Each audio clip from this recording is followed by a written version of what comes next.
आणि संयुक्त महाराष्ट्राच्या चळवळीत ज्यांनी मुंबई ही महाराष्ट्रात असली पाहिजे म्हणून आग्रह धरला त्या सगळ्यांना याचं श्रेय द्यायला लागेल. पण प्रश्न मराठी माणूस पंतप्रधान होण्याचा नाहीये, तर महाराष्ट्रामध्ये ज्या प्रकारचं राजकारण आपण करतो ते राजकारण बाहेर फुलण्याचं, ते राजकारण बाहेर विकसित होणं हा त्यातला खरा महत्वाचा मुद्दा आहे. संयुक्त महाराष्ट्राच्या चळवळीतच आपण हे म्हटलं होतं की केवळ मराठी लोकांचं राज्य नाही करायचं आम्हाला, तर सगळ्या महाराष्ट्रात राहणाऱ्यांचं हित आपल्याला करायचं आहे. की राजकारणातनं जेव्हा काहीच मिळत नाही तेव्हा तुम्ही अस्मितेकडे वळता.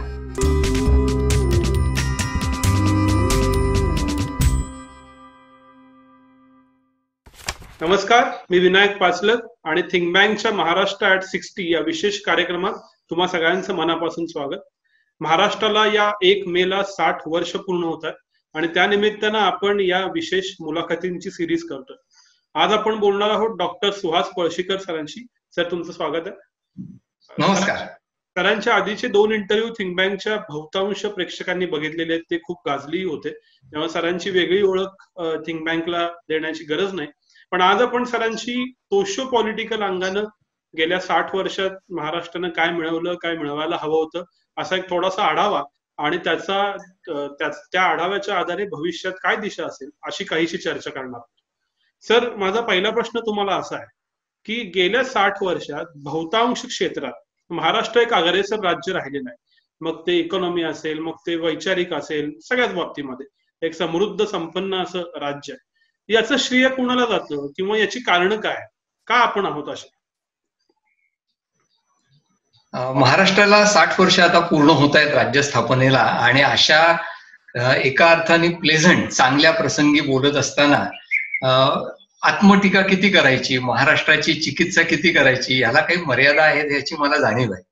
पण तरी तुम्ही हा जो पहिलाच प्रश्न विचारलाय की महाराष्ट्र अग्रेसर आहे किंवा महाराष्ट्र अव्वल आहे, याचं श्रेय कुणाला द्यायचं, याचं उत्तर देताना पहिल्यांदा आपल्याला हे लक्षात घ्यायला पाहिजे की कशात नक्की अव्वल आहोत आपण, कशात अग्रेसर आहोत. म्हणजे उदाहरणार्थ शेतीमध्ये आपण अग्रेसर नाही आणि त्याला कारण वेगळी आहेत. म्हणजे त्याला काही महाराष्ट्रातल्या राज्यकर्ते किंवा समाज यांचा तो दोष आहे असं मी म्हणणार नाही. उद्योग आणि अर्थव्यवहार यांच्यामध्ये महाराष्ट्र नक्कीच अग्रेसर राहिलेला आहे. ज्याला gross state domestic product GSDP असं म्हणतात, त्याच्यामध्ये महाराष्ट्र अव्वल आहे. पर कॅपिटा इन्कम ज्याला म्हणता येईल त्याच्यामध्ये महाराष्ट्र अगदी अव्वल नसला तरी अग्रेसर आहे. आता हे जे ऍडव्हान्टेजेस आहेत महाराष्ट्राचे, त्यांचं किती कौतुक करायचं हे ठरवण्याच्या आधी तुमचा जो प्रश्न आहे की त्याचं नेमकं श्रेय कुणाला द्यायचं, त्याचा आपण एक क्षणभर विचार करूया. मी याची 2 प्रकारे उत्तरे देईन. एक तर महाराष्ट्राला काही बाबतींमध्ये ज्याला आपण म्हणूयात नॅचरल ऍडव्हान्टेज असा होता. उदाहरणार्थ 1960 साली महाराष्ट्राची जेव्हा स्थापना झाली त्याच वेळेला महाराष्ट्र काही बाबतींमध्ये पुढे होता. शिक्षण असेल उदाहरणार्थ, आपण शिक्षणाबद्दल नेहमी बोलतो महाराष्ट्रामध्ये शिक्षणाचं जाळं कसं आहे वगैरे, पण आपण हे विसरतो की थेट 19व्या शतकामध्ये शिक्षणाची परंपरा इथे अनेक विचारवंतांनी आणि कार्यकर्त्यांनी सुरू केली. पण सगळ्यात महत्वाचा त्याच्यातला जो दुवा आहे, जो धागा आहे, तो शिक्षणाला महत्व देणाऱ्या महात्मा ज्योतिराव फुले यांच्यासारख्या कार्यकर्त्यांचा आणि विचारवंतांचा आहे. हे जर 19व्या शतकात झालं नसतं, ही पाया उभारणी झाली नसती, तर आपण कुठे गेलो असतो. त्याला पुढे आंबेडकरांनी शिका संघटित व्हा हा जो संदेश दिला त्याचा संदर्भ 20व्या शतकातला येतो. आणि डॉक्टर आंबेडकर जेव्हा हे करत होते त्याच वेळेला आणि तिथून पुढच्या काळामध्ये कर्मवीर भाऊराव पाटलांनी रयत शिक्षण संस्थेच्या द्वारे नुसतं शिक्षण संस्थेचं जाळं उभं केलं असं नाही, तर शिक्षणाचं महत्व अधोरेखित केलं. आणि हे भाऊराव पाटील असतील, त्याच्या मागे जाऊन डॉक्टर बाबासाहेब आंबेडकर असतील, यांच्यापासून प्रेरणा घेऊन महाराष्ट्रामध्ये प्रत्येक भागात जिल्ह्यांमध्ये अशा प्रकारे शैक्षणिक क्षेत्रात काम करणारे कार्यकर्ते उभे राहिले, म्हणून महाराष्ट्र शिक्षणात अग्रेसर राहिला. हे सहकाराबद्दल आहे. सहकार हे महाराष्ट्राचं वैशिष्ट्य आहे, आपल्याला माहिती आहे सगळ्यांना. पण महाराष्ट्राने सहकाराची ज्या पद्धतीने पायाभरणी केली त्याला एका बाजूला विठ्ठलराव विखे पाटील आणि त्याची वैचारिक मांडणी करणारे धनंजयराव गाडगीळ हे दुसऱ्या बाजूला, यांना त्याचं श्रेय जातं. मग महाराष्ट्र स्थापन झाल्यानंतर यशवंतराव चव्हाणांनी त्याला एका अर्थाने शासकीय आश्रय दिला, आधार दिला. पुढच्या काळात यशवंतराव मोहित्यांसारख्यांनी त्याची आणखीन सैद्धांतिक मांडणी करून त्याचा पाठपुरावा केला, म्हणून महाराष्ट्र पुढे. आर्थिक आणि औद्योगिक बाबतीत मात्र मला असं वाटतं की महाराष्ट्र पुढे याचं खरं श्रेय मुंबईला जातं. अच्छा.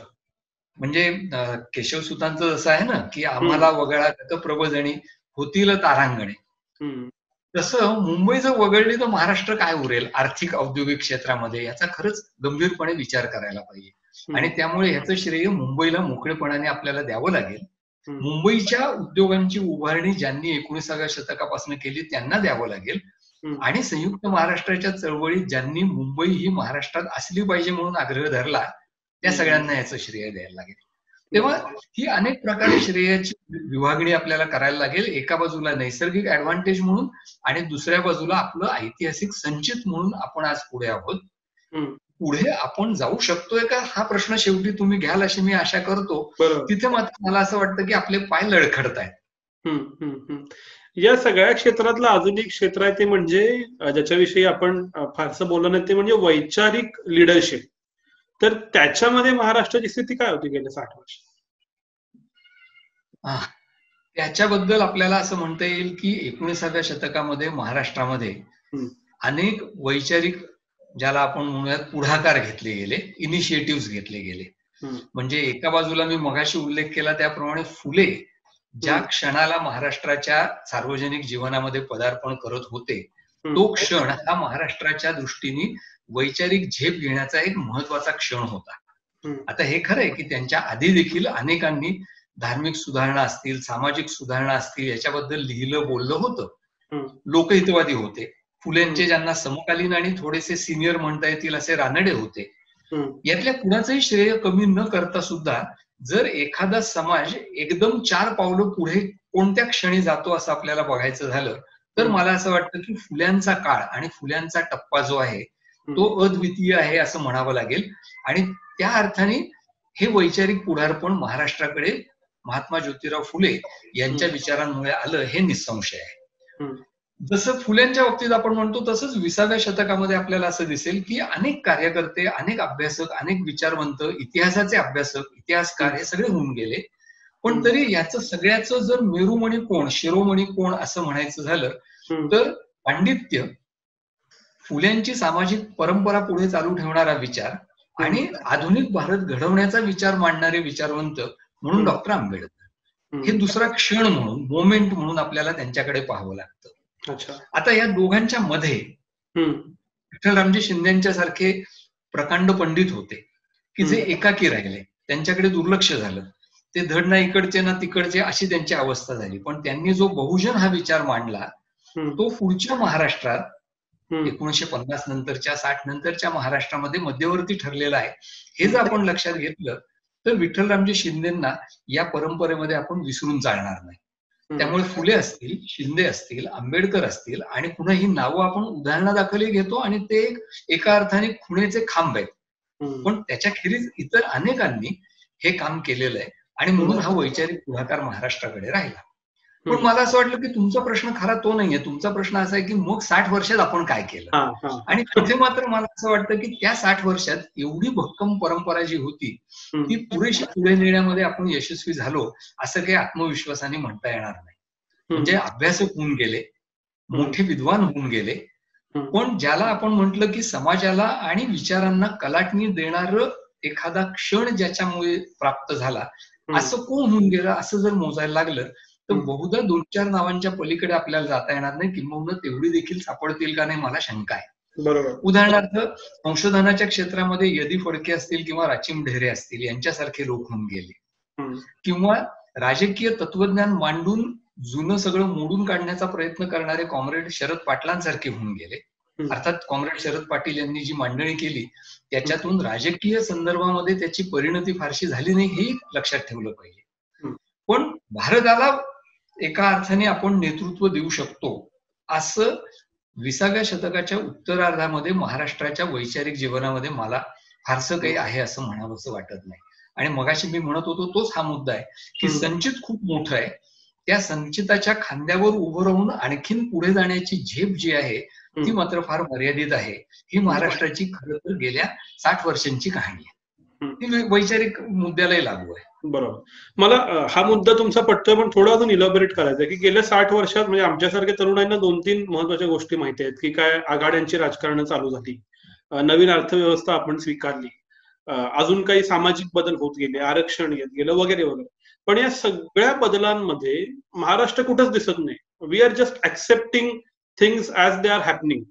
असं का झालं असावं? म्हणजे हा थोडा एक्सटेन्शन आहे मगाशीच्याच प्रश्नाचा. याच्यात काही वेगळं आहे का? मला असं वाटतं की त्याला एक कारण भारताच्या राजकीय प्रक्रियेचं आहे. म्हणजे भारतातली राजकीय प्रक्रिया जी होती त्याच्यामध्ये महाराष्ट्राचं स्थान कुठे राहिलं असं जर आपण बघायला लागलो तर एक स्थिर राजकारण चालणारं राज्य असं महाराष्ट्राचं स्वरूप होतं. ते एका अर्थाने चांगलं असतं. जनतेच्या दृष्टीने जर विचार केला तर अशा प्रकारची राजकीय स्थिरता आणि सातत्य असणं हे चांगलं असतं. पण खळबळ नसल्यामुळे नाविन्यही कदाचित काही वेळेला निर्माण होत नाही आणि तसं महाराष्ट्राचं झालं. मात्र तुम्ही जो म्हणताय त्या 60 वर्षांच्या काळातल्या सगळ्या या खळबळीतला एक मुद्दा महाराष्ट्राने खरं तर निर्माण केलेला आहे असं आपल्याला म्हणता येईल आणि तो म्हणजे 70च्या दशकाच्या अखेरीला आणि 80च्या दशकामध्ये चाललेली शरद जोशींची शेतकरी चळवळ. ही जी शेतकरी चळवळ आहे ते मात्र निश्चित महाराष्ट्राचं वैशिष्ट्य आहे असं म्हणायला लागेल. याचं कारण असं की 70च्या दशकामध्ये ही जी शेतकरी समाजामधली अस्वस्थता होती ती नेमकी पुढे आणण्याचं काम हे शरद जोशींनी केलेलं आहे. आणि शेतकरी संघटना आणि त्यांच्या नंतर अनेकांनी म्हणजे कर्नाटकात नंजुंडप्पा असतील किंवा उत्तरेमध्ये भारतीय किसान युनियन असेल या सगळ्यांचं काम हे त्याच्या आसपास किंवा नंतर सुरू झालं. पण त्याची एक तर सैद्धांतिक मांडणी आणि दुसरं केवळ एखाद्या जातीपुरती शेतकऱ्यांची चळवळ मर्यादित न ठेवता त्याच्या पलीकडे शेतकऱ्यांची चळवळ नेण्याचं वैशिष्ट्य हे शेतकरी संघटनेचं वैशिष्ट्य आहे. आंबेडकरांची चळवळ आणि शेतकरी चळवळ याच्या मधल्या टप्प्यावरती महाराष्ट्राचं वैशिष्ट्य असंच आपल्याला दिसतं 60च्या दशकाच्या शेवटी आणि ते म्हणजे दलित पॅन्थर आणि दलित पॅन्थरच्या बरोबर निर्माण झालेल्या वेगवेगळ्या युवकांच्या संघटना.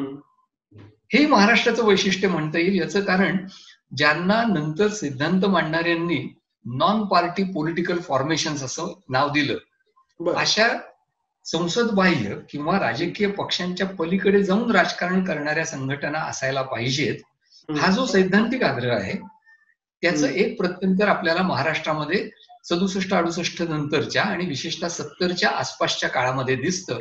युवक क्रांती दल हे त्याचं एक उदाहरण होतं. पण दलित पॅन्थर्स हे सुद्धा त्याचं एक महत्वाचं उदाहरण होतं.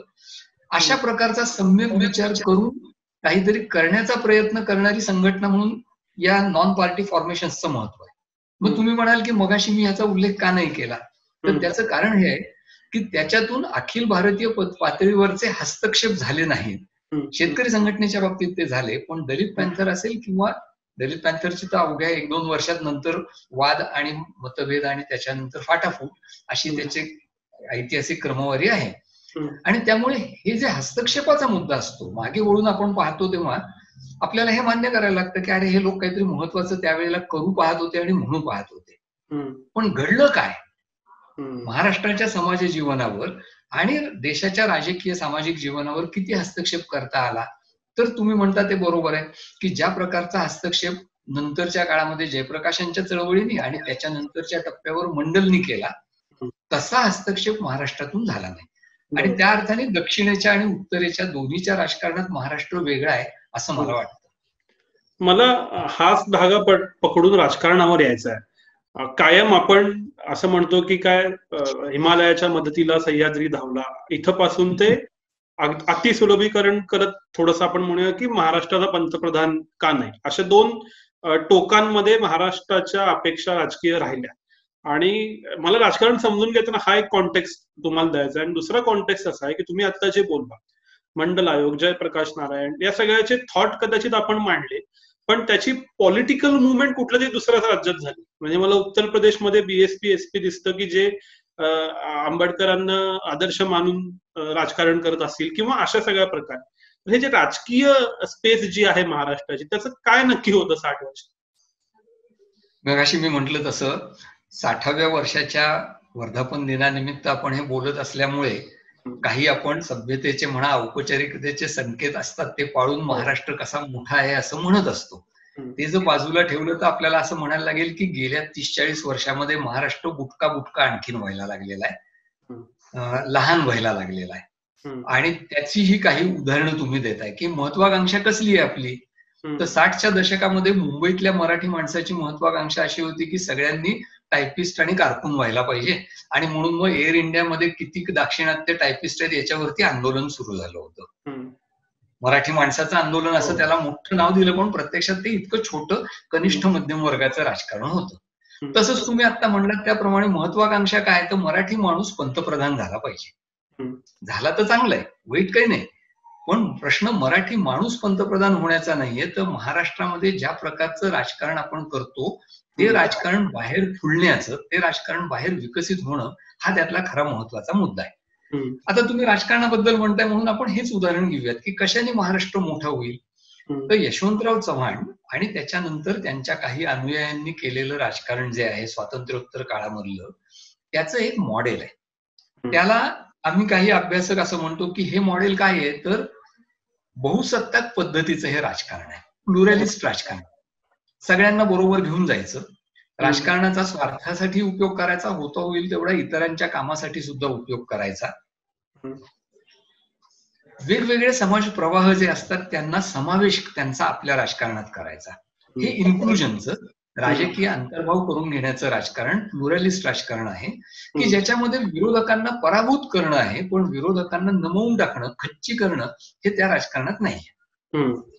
हे महाराष्ट्राचं खरं वैशिष्ट्य आहे. म्हणजे महाराष्ट्राने काय दिलं होतं 60च्या दशकामध्ये, तर ते हे दिलं होतं की हा देशभर प्रयोग चालला होता असं राजकारण करण्याचा, तो यशस्वी कसा होऊ शकतो याचा नमुना महाराष्ट्राने उभा केला होता. ते राजकारण पुढच्या काळामध्ये महाराष्ट्रात सुद्धा मोडतोड त्याची झाली. 80च्या दशकामध्ये ती मोडतोड झालेली आपल्याला दिसते, 90च्या दशकामध्ये पुन्हा ती मोडतोड झालेली दिसते, 80च्या दशकात इंदिरा गांधींनी ती मोडतोड केली, 90च्या दशकामध्ये शिवसेना भाजप युतीने ती मोडतोड या प्लुरॅलिस्ट राजकारणाची केली. म्हणजे हे राजकारण देशाच्या पातळीवर यशस्वी व्हायचं तर सोडाच, देशाच्या पातळीवर ते अयशस्वीच होत आहे, महाराष्ट्रात ते अयशस्वी होत आहे.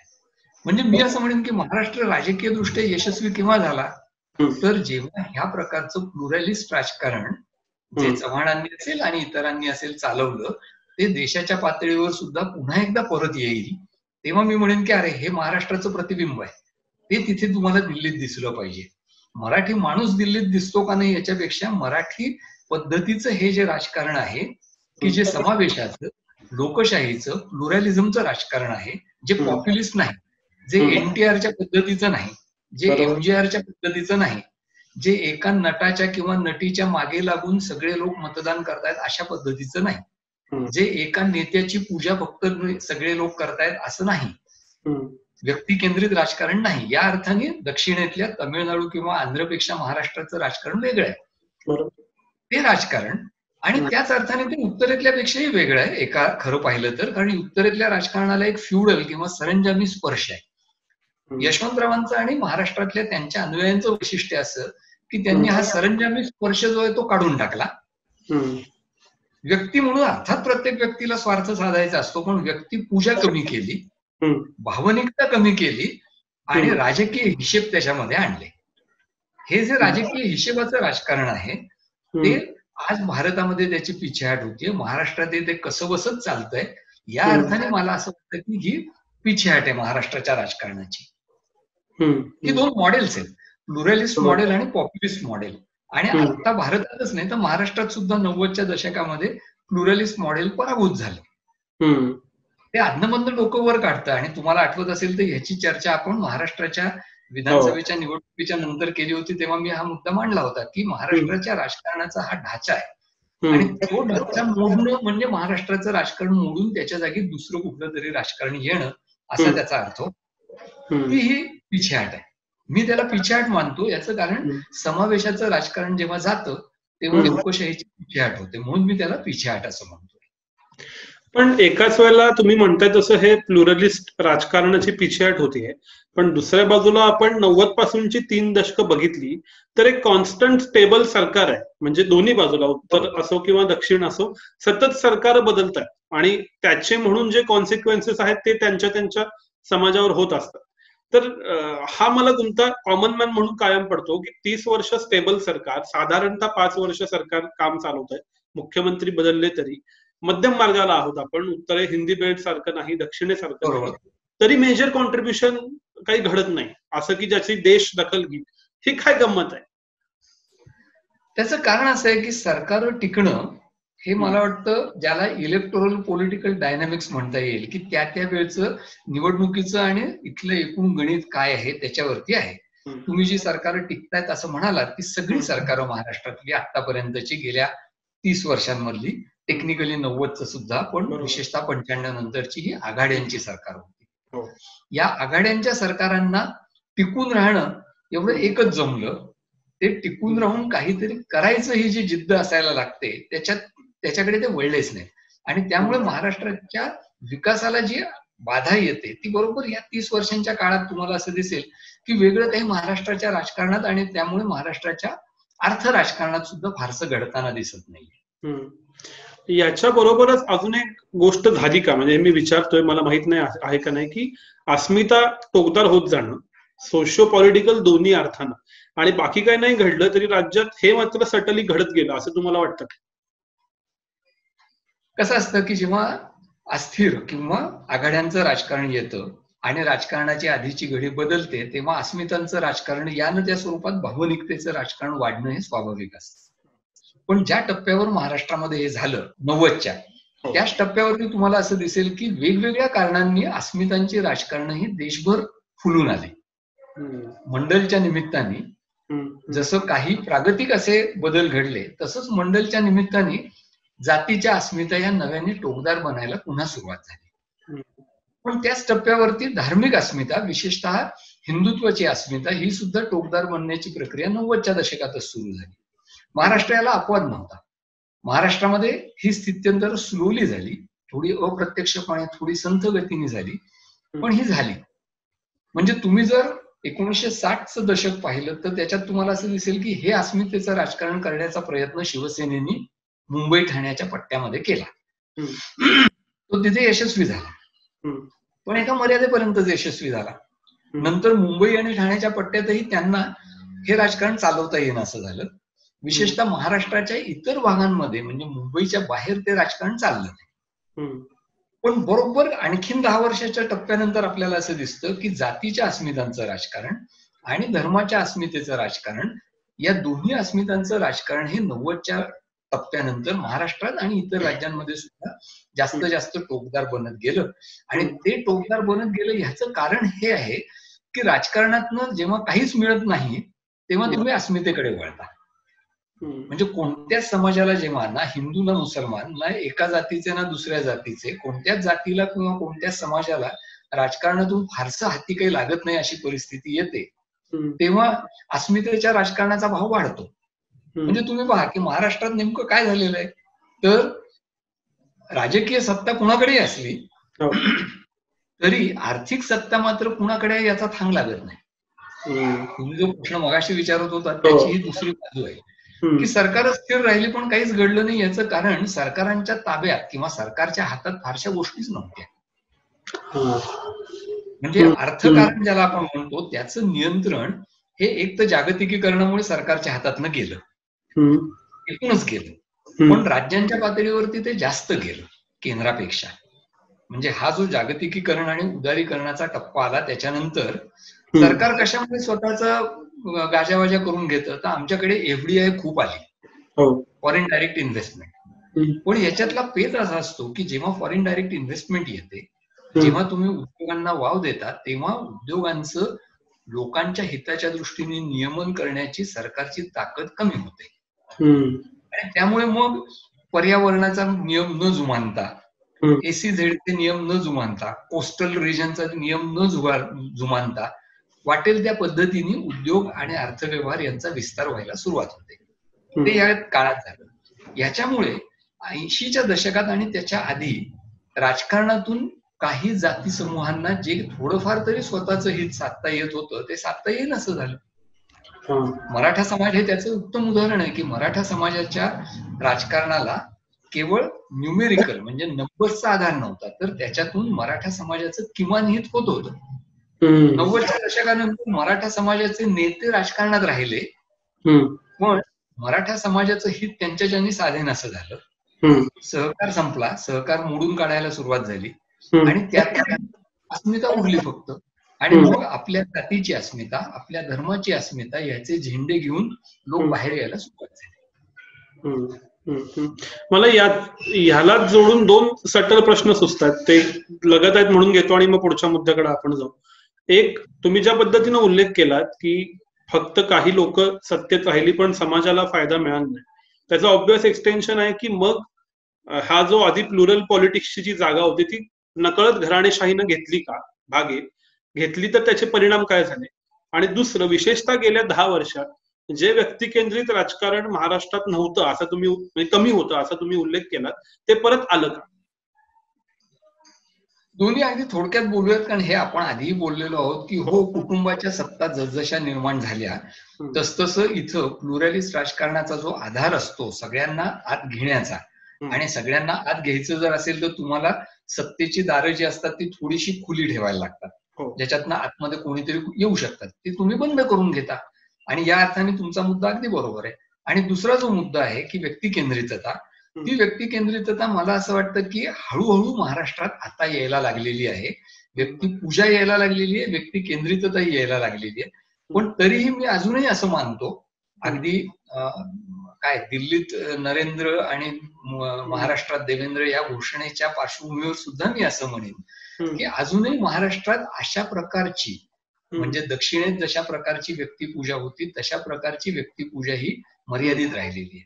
त्याला अपवाद होता तो फक्त शिवसेना प्रमुख बाळासाहेब ठाकरेंच्या 95च्या एका टप्प्याचा, आणि तुम्हाला आठवत असेल तर त्या एका छोट्या टप्प्यानंतर त्यांच्याही मागे महाराष्ट्र अख्खा गेला असं झालेलं नाहीये. आणि त्यामुळे महाराष्ट्राच्या राजकारणामध्ये अजूनही व्यक्तिपूजेचा जो धागा आहे तो काहीसा कमी आहे, काहीसा क्षीण आहे, असा एक आशेचा किरण मी दाखवेन. मला भविष्याकडे जायचं शेवटच्या टप्प्यात येताना, पण त्याच्या आधी एक मुद्दामून विचारायचा आहे, तो म्हणजे आत्ताचा महाराष्ट्र हा इतिहासात अडकला आहे का? याचं कारण असं की आपण आता बरंचसं बोललो की गेल्या 30 वर्षात बुटका होत चाललोय, पण आपणही मात्र सुशेगात आहोत. जुने इतिहास, जुनं कर्तृत्व याच्यातच समाधान मानून घेण्याची सवय आपल्याला लागली आहे. एक त्याला राष्ट्रीय उत्तर आहे की आपण ज्या पद्धतीच्या राष्ट्राची कल्पना गेल्या 10-20 वर्षांपासून करायला लागलोय ना, त्याच्यामुळे सगळे समाज इतिहासाकडे परत जायचा प्रयत्न करतायत. महाराष्ट्र सर असं नाही तर इतर राज्यांमध्ये ते होत आहे.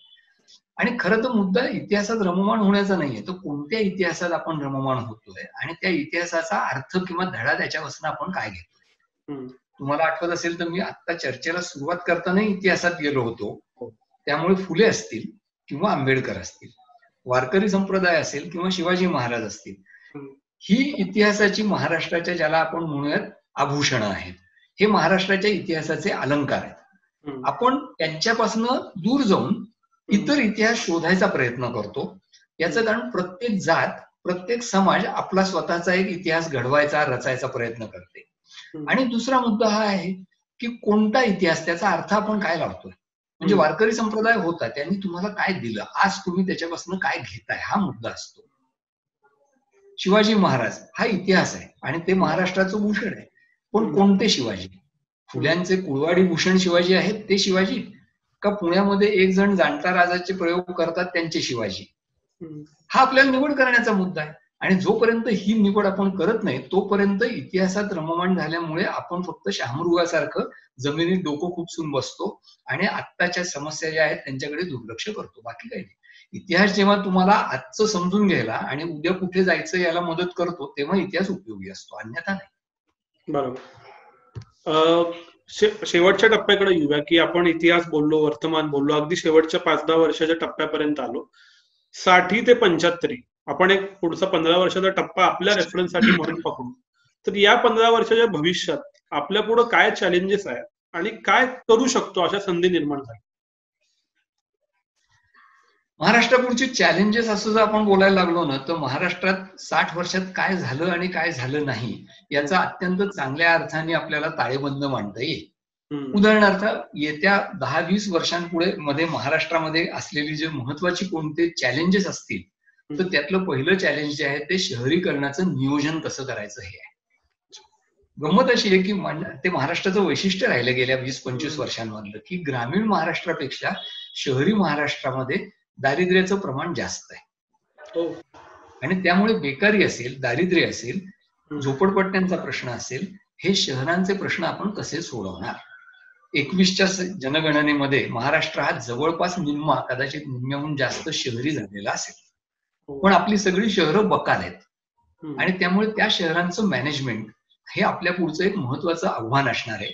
तुम्ही संधीच्या भाषेत बोलताय, मला असं वाटतं की प्रत्येक आव्हान ही संधी असते, कारण जर महाराष्ट्राने आपलं शहरीकरण नीट सांभाळलं तर ती संधी बनते आणि मग महाराष्ट्राचे दरवाजे सगळ्या जगाला उघडायला आपण मोकळे होतो. दुसरं आव्हान जे आहे महाराष्ट्रापुढचं ते म्हणजे शेतीचं आहे. आणि शेतीचं आव्हान म्हणजे शेती सुपीक करणं हे नाहीये. कारण आपण मी सुरुवातीला म्हटलं त्याप्रमाणे हे लक्षात घेतलं पाहिजे की महाराष्ट्रात शेतीला मर्यादा आहे. महाराष्ट्राची सिंचन क्षमताच मर्यादित आहे. महाराष्ट्र हा अशा अॅग्रो क्लायमॅटिक झोन मध्ये आहे की जिथे गंगा यमुनेच्या खोऱ्यातल्या प्रमाणे शेती सुजलाम सुफलाम होऊ शकत नाही. अशा महाराष्ट्रामध्ये जर आपली 60% जास्त वर्किंग पॉप्युलेशन ही शेतीवर अवलंबून असेल तर ते आव्हान असं आहे की ती शेतीवरचं अवलंबित्व कमी करायला पाहिजे. आणि ते परत पहिल्या प्रश्नाशी जाऊन जुळतं, कारण जर तुम्ही असं म्हणलात की शेतीवर अवलंबून असलेले लोक कमी झाले पाहिजेत तर त्यांना इतर उपजीविका मिळायला पाहिजेत. छोटी शहरं शेतांच्या जवळची, गावांच्या जवळची ही विकसित व्हायला पाहिजे. त्या छोट्या शहरांमध्ये उपजीविकेच्या संधी मिळायला पाहिजेत. महाराष्ट्राचं एक मोठं अभिमानाने मिरवण्यासारखं एक वैशिष्ट्य 70च्या दशकातलं असं आहे की जे आज महाराष्ट्रच विसरलेला आहे. ते म्हणजे 70च्या दशकात महाराष्ट्राने ग्रामीण रोजगार हमी योजना सुरू केली. आज आता मनरेगा म्हणून सगळेजण जप करतात, तेव्हा आपण याचा विसर स्वतःला करून घेतो की हे महाराष्ट्राने पहिल्यांदा केलं. आज असा टप्पा आलेला आहे की अशा प्रकारची छोट्या शहरांमधली शहरी रोजगार योजना महाराष्ट्राने सुरू करायला पाहिजे. ती मुंबईत नाही करायची, ती ठाण्यात किंवा पुण्यात नाही करायची, ती लहान शहरांमध्ये करायची, तालुका प्लेसेसना करायची. ते झालं तर तुम्हाला शहरं आणि गावं, शेती यांचा दुवा जोडता येईल. त्यामुळे हे दुसरं आव्हान आहे असं मला वाटतं महाराष्ट्रापुढचं. अर्थातच तिसरं महाराष्ट्राच्या ताब्यात नसलेलं आव्हान जे आहे ते म्हणजे उद्योगांचं विकेंद्रीकरण कसं करता येईल. आणि याचा संबंध प्रादेशिक असमतोलाची आपल्याकडे जी नेहमी चर्चा होते त्याच्याशी आहे. आपण ढोबळपणे प्रादेशिक असमतोलाची चर्चा करतो की विदर्भ, मराठवाडा, आणि ते बरोबर असतं की एकूण महाराष्ट्राच्या सरासरीपेक्षा मराठवाडा मागासलेला आहे, हे खरंच आहे. पण जर आपल्याला महाराष्ट्राच्या असमतोलाचं आव्हान समजून घ्यायचं असेल तर तुम्ही महाराष्ट्राचा 2002चा आणि 2012चा ह्युमन डेव्हलपमेंट रिपोर्ट पहा, मानव विकास अहवाल पहा.